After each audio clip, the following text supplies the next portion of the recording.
Justice ওই want justice ওই want justice তুমি কে আমি কে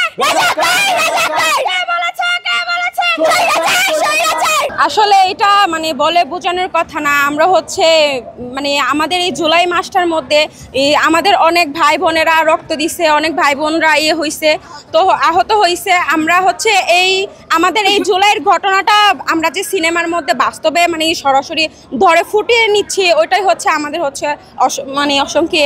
তো আমরা হচ্ছে সবাই হচ্ছে মানে খুব গর্বিত যে আমরা হচ্ছে আমাদের এই জুলাইয়ের আন্দোলনের বাস্তবতাটা আমরা হচ্ছে আমাদের এই সিনেমার মধ্যে এখন তুলে ধরতে পারতেছি।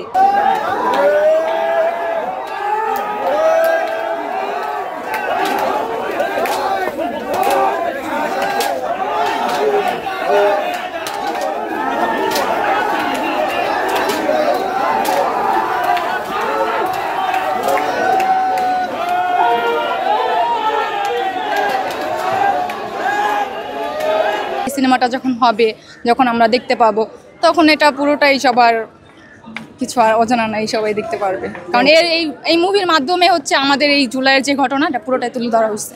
শহীদ মুগ্ধের মতো এত স্মরণীয়, এত সম্মানীয় একটা চরিত্র আমি করার সুযোগ পেয়েছি, আর এটার জন্য আমি নিজেকে অনেক বেশি মানে ধন্য মনে করি বা কৃতজ্ঞ মনে করি। সো আমার বিশ্বাস যে আমি আমার সর্বোচ্চটাই দিব এই চরিত্রটাকে ঠিকভাবে পর্দায় ফুটিয়ে তোলার জন্য। বাকিটা তো ইনশাল্লাহ দেখা যাবে কি হয়, কিন্তু আমি অনেক গর্বিত বোধ করছি আজকে এই চরিত্রটা করতে পারে। নিজেকে মুগ্ধ হিসাবে তৈরি করতে কতটুকু প্রস্তুতি নিয়েছে?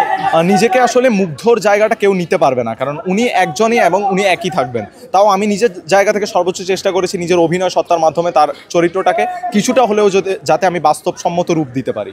এই যে এই অভিনয়ের মাধ্যমে কি জুলাই কি ফিরে এসেছে আপনাদের মধ্যে, সেটি কি অনুভব করতে পারতেছেন? হ্যাঁ, সেটা তো অবশ্যই। আজকে আমরা অনেকে এখানে একসাথে আছি, যদিও এটা একটা shooting, but it feels like যে এটা আসলেই বাস্তবে আমরা জুলাই আন্দোলনে আছি।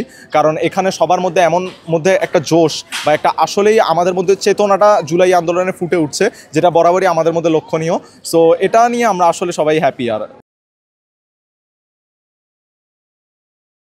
ওয়ালটন এখন দেশের সীমানা পেরিয়ে পৌঁছে গিয়েছে 50টিরও বেশি দেশে।